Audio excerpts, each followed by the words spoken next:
Apa haknya Al-Quran ini, jamaah? Wallahi sebagian kita tidak menjadikan Al-Quran sebagai petunjuk buat hidup.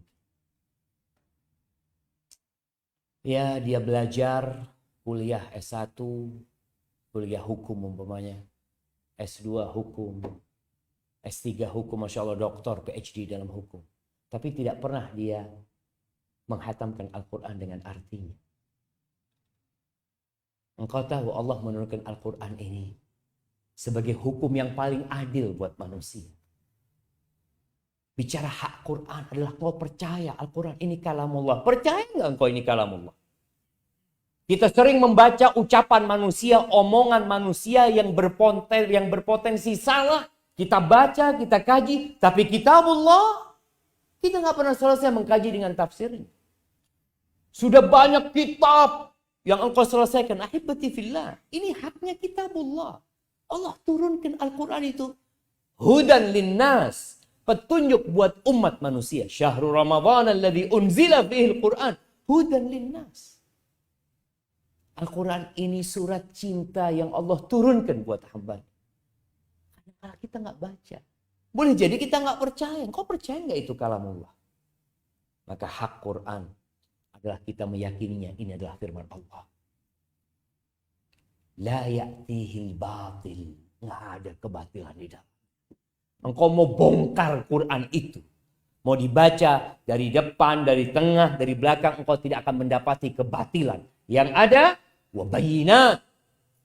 Penjelasan dari petunjuk. Dan pembeda antara kebenaran dan keburukan. Dan kebatilan yang ahibati fillah.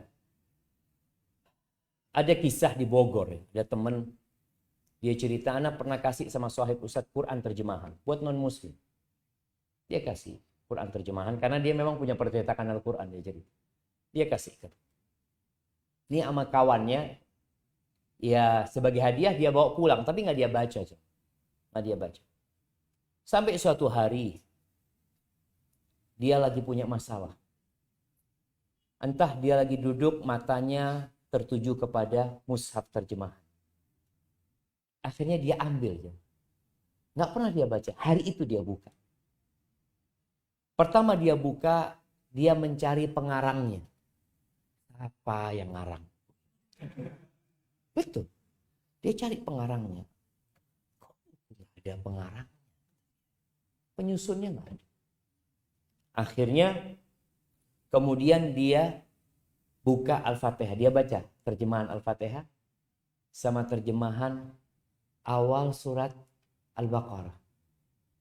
Dzalikal kitabu la raiba fi hudal lil muttaqin. Ini kitab yang tidak ada keraguan di dalamnya. Kata yang baca, sombong banget buku ini. Orang itu kalau di awal buku selalu ada muqaddimah, mohon maaf atas segala kekurangan, ini itu. Ini buku, dzalikal kitab la raiba fi hudal lil muttaqin. Sombong banget di buku gitu. Akhirnya dia baca lagi tuh, masuk Islam. Masuk Islam. Ini petunjuk. Apa yang sudah kita lakukan dengan Al-Quran? Kita yakin Al-Quran kalamullah. Kita harus menghormati Al-Quran. Menjadikannya sebagai pedoman hidup kita. Kita yakin itu mukjizat. Kita yakin semua berita yang ada dalam Al-Quranul Karim, semua berita yang ada di dalamnya, itu benar. Kemudian kita baca. Jangan hanya bulan Ramadan. Di bulan Ramadan ini banyak pertanyaan yang mengatakan, Ustadz,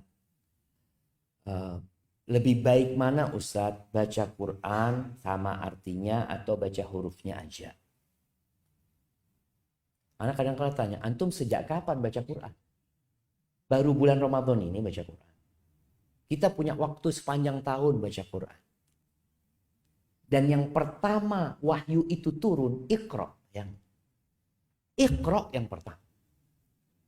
Maka kalau baca, ya antum baca hurufnya. Yang itu kalamullah tabaraka wa ta'ala.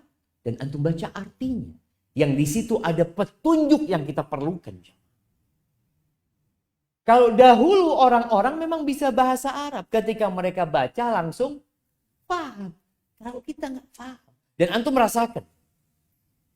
Ini bicara nasihat buat Al-Quran untuk merasakan bulan Ramadan ini, antum baca dengan artinya, dengan tafsir.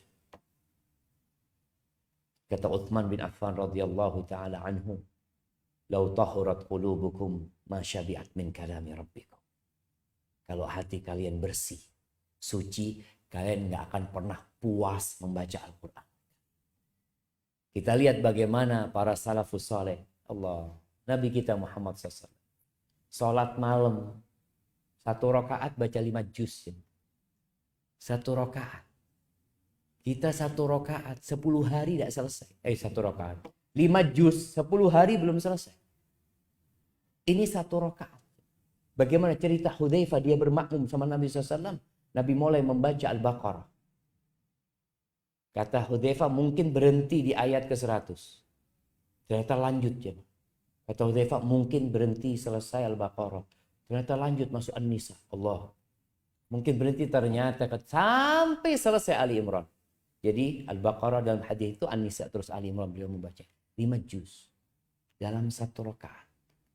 Dan membacanya setiap ada ayat tentang adab beliau berlindung dari adab. Ketika ada ayat tentang nikmat untuk memohon kepada Allah, beliau minta sama Allah. Lewat ayat tasbih, beliau bertasbih. Imam kita sekarang ada yang berhenti, hampir nggak ada yang berhenti. Kalau berhenti ditegur sama jamaahnya. Subhanallah. Pikirnya lupa imamnya, padahal imam sedang berdoa. Itu Nabi katanya Hudzaifah setiap lewat ayat. Ini baru 1 rakaat ya, Ma. Sedangkan sholatnya Nabi SAW 11 rakaat. Dengan kita. Kita kadang-kala imamnya panjang sedikit bacaannya, pindah masjid gitu. Ini kejaksaan berapa juz? Berapa juz? Berapa? Oh, semampunya ya. Masya Allah jemaah. Anda pernah ke Lapas Sukamiskin. Di Sukamiskin Anda pernah kajian di sana. Itu cerita salah satu jamaah. Ustaz, alhamdulillah Ustaz. Kita kalau masuk 10 hari terakhir, tiap malam tuh 3 juz. Bayangin. Di Lapas Sukamiskin. Apa antum nunggu masuk penjara baru 3 juz?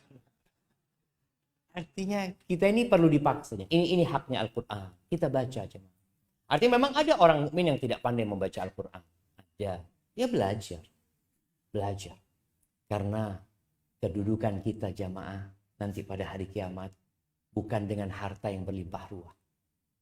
Yuqalu li sahibil Qur'an yaumal qiyam. Usahakan antum juga menghafal Al-Quran. Baca, fahami, hafalkan. Nggak harus antum hafal full. Tapi antum usahakan sampai mati terus menghafal Al-Quran. Jadi ada usaha terus menghafal Al-Quran. Yuqalu li sahibil Qur'an yaumal qiyamah. Iqra. Warqa. Warattil kama kunta turattilu fid dunya. Fa inna manzilataka inda akhiri ayatin taqra'uha. Engkau baca. Dan naik kedudukan. Tartilkan. Baca dengan pelan-pelan. Tartil itu baca dengan pelan-pelan. Sebagaimana kau mentartilkan di dunia. Akhir kedudukanmu itu di akhir ayat yang kau baca.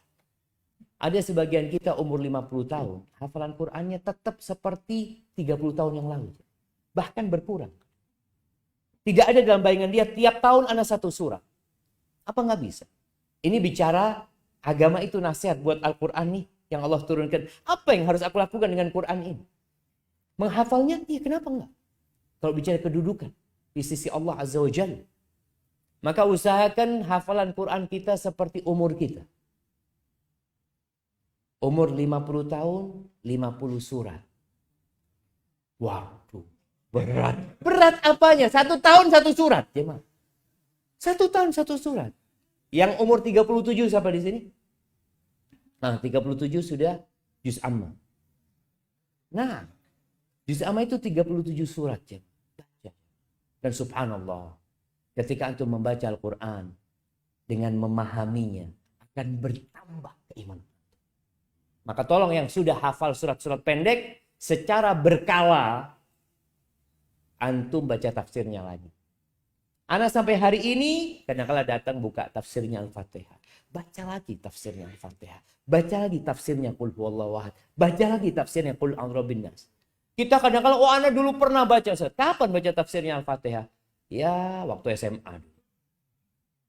Jamaah, ilmu itu perlu dimurojaah. Biar kita ketika baca Al-Fatihah semakin mantap lagi. Apalagi di bulan Ramadan.